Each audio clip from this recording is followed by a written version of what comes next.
श्री शिवाय नमस्तुभ्यम दोस्तों, कैसे हो आप सब। देखिए, आज का ये वीडियो बहुत ही ज़्यादा खास होने वाला है। होली का पवित्र त्यौहार आने वाला है, लेकिन होली के 8 दिन पहले से होलाष्टक लग जाता है। और आज के इस पूरे वीडियो में हम आपको पूरा बताएंगे कि होलाष्टक के दिन आपको कौन से विशेष उपाय करने चाहिए। 8 दिन होते हैं होलाष्टक के, तो होलाष्टक में 8 दिन में से जब आपकी इच्छा हो तब आप ये उपाय कर सकते हैं और सभी को ये उपाय करना ही करना है। देखिए, 24 मार्च को इस बार होली है और 17 मार्च को रविवार के दिन से होलाष्टक लग जाएगा।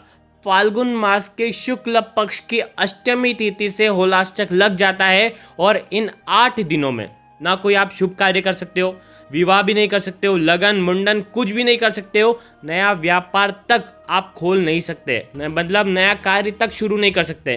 तो ये 8 दिन जो होते हैं ये बहुत ज़्यादा एक तरीके से, अगर आप इन दिनों में कुछ भी आराधना नहीं करते हैं भगवान की, तो आपके ग्रहों पर नकारात्मक प्रभाव पड़ जाता है।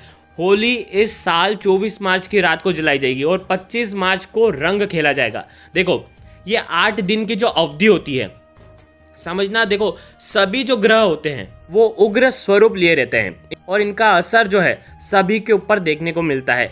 इसीलिए ग्रहों के अशुभ प्रभाव को दूर करने के लिए इन दिनों विशेष रूप से देवी देवता की आराधना करना सबसे श्रेष्ठ माना जाता है। देखिए, इस दौरान अगर मनुष्य अधिक से अधिक कोई भी मंत्रों का जाप करता है तो उसे संकटों से मुक्ति मिलती है। तो इसीलिए देखो, होलाष्टक के दौरान कुछ धार्मिक उपाय आपको करना ही करना चाहिए ताकि आपकी नकारात्मक ऊर्जा के प्रभाव से आप बच सकते हैं।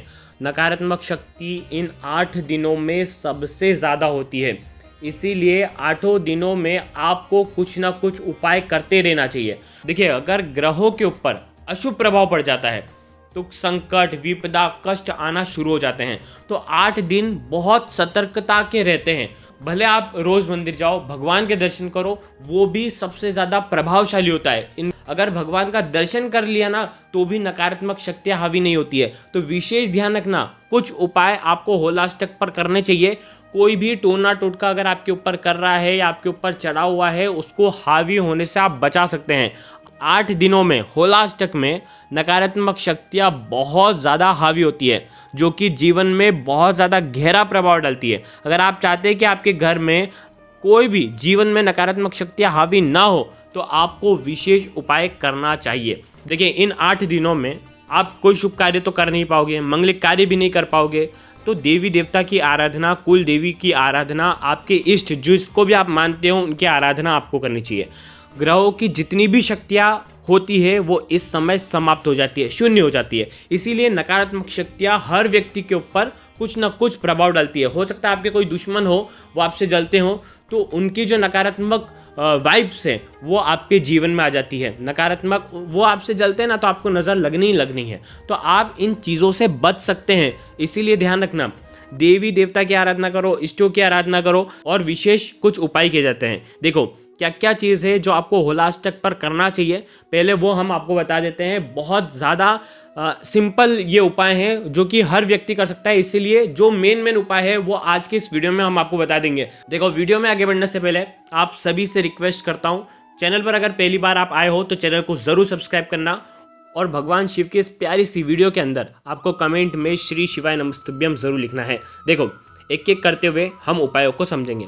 सबसे पहली बात, 17 तारीख, ठीक है, आप गोमूत्र लेकर के आएँ और गोमूत्र का छिड़काव आपके व्यापार वाले स्थान पर करें, आपके घर पर करें। इससे घर में कभी भी होलाष्टक के अंदर किसी भी ग्रहों के ऊपर आपके जीवन में प्रभाव नहीं पड़ेगा, यानी कि कोई भी नकारात्मक शक्ति आपके घर में, आपके जीवन में हावी हो ही नहीं सकती। मात्र गोमूत्र की सुगंध भी आपके शरीर के अंदर चल जाती है ना, तो नकारात्मक शक्ति आपके ऊपर हावी हो ही नहीं सकती है। आप बच सकते हैं नकारात्मक शक्तियों से।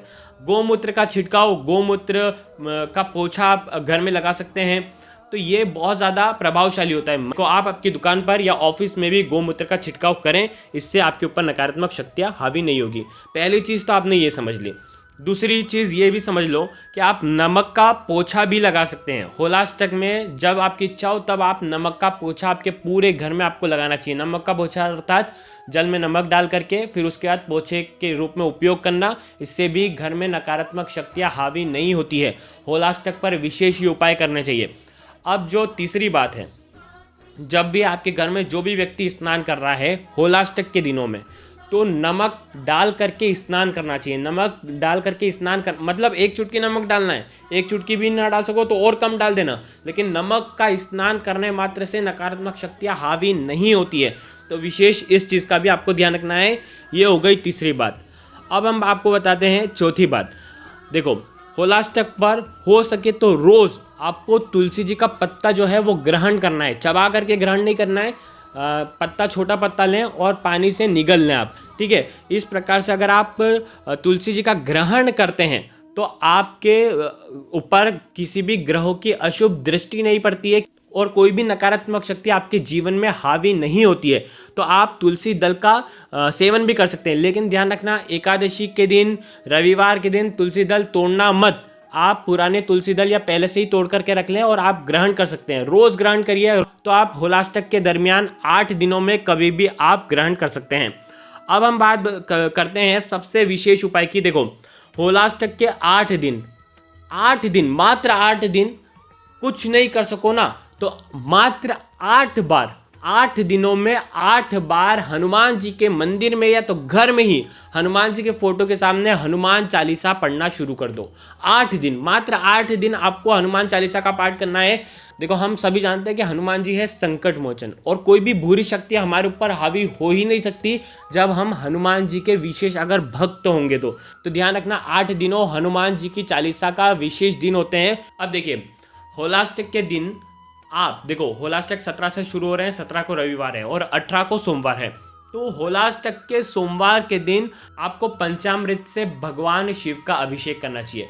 दूध, दही, घी, शहद, मिश्री, ये सब मिला करके आपको अभिषेक करना चाहिए। ध्यान रखना, जब आप अभिषेक करोगे तो किसी चांदी की कटोरी में अभिषेक करना, चांदी की कटोरी से अभिषेक करना या तो स्टील की कटोरी से अभिषेक करना, और अंत में 1 लोटा जल आपको अर्पित करना है। इस प्रकार से आप अगर उपाय करते हैं तो चंद्र से जुड़ी हुई कोई भी समस्या आपके जीवन में नहीं होगी। आपका मन जो है हलचल नहीं करेगा, आपके दिमाग में टेंशन नहीं उत्पन्न होगा, आपके जीवन में संकट नहीं आएगा, आपका जीवन शांति से सुख में बीतेगा। कोई भी नकारात्मक शक्तियाँ आपकी हावी नहीं होने वाली है, ठीक है। अब अंतिम उपाय समझ लो, बहुत ज़्यादा खास है। होलाष्टक के मंगलवार और शनिवार के दिन करने वाला सबसे ज़्यादा विशेष उपाय। 2 दिन सबसे ज़्यादा श्रेष्ठ हैं इस उपाय को करने के लिए।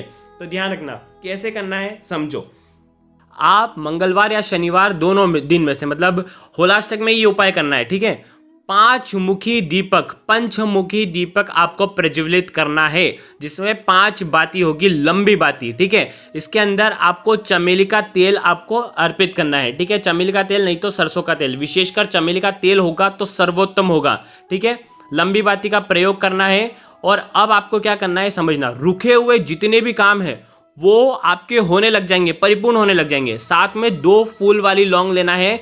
और अब आपको क्या करना है, ये पंचमुखी दीपक जो है आपके घर के आसपास जो भी हनुमान जी का मंदिर है वहाँ जाकर के ये पंचमुखी दीपक आपको प्रगटाना है। और ये जो 2 फूल वाली लौंग है ये दोनों हाथ में रख करके एक बार हनुमान चालीसा का पाठ करें या ओम हन हनुमते नमः इस मंत्र का जाप करें 11 बार। और उसके बाद ये दोनों फूल वाली लौंग इस पंचमुखी दीपक के अंदर आपको डाल देना है।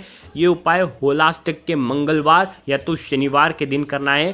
पंचमुखी दीपक देखो नहीं मिल पाता है तो आप आटे का दीपक बना लो, पंचमुखी दीपक होना चाहिए। और ये दीपक जो है इसकी जो बाती होगी वो लाल रंग की ही होनी चाहिए। यकीन मानिए होलाष्टक में ये उपाय मंगलवार और शनिवार के दिन सबसे ज़्यादा प्रभावशाली होता है, तो ये उपाय भी आप कर सकते हैं। होलाष्टक पंचमुखी दीपक वाला उपाय सारी इच्छा पूर्ति के लिए सबसे ज़्यादा खास है। तो देखो आज के इस पूरे वीडियो में हमने कुछ उपाय आपको होलाष्टक पर करने वाले बताए हैं जो कि सबसे ज़्यादा सरल उपाय हैं। अगर कुछ समझ में ना आए तो कमेंट में एक बार पूछ लेना, गलती नहीं करना है। श्री शिवाय नमस्तभ्यम, हर हर महादेव।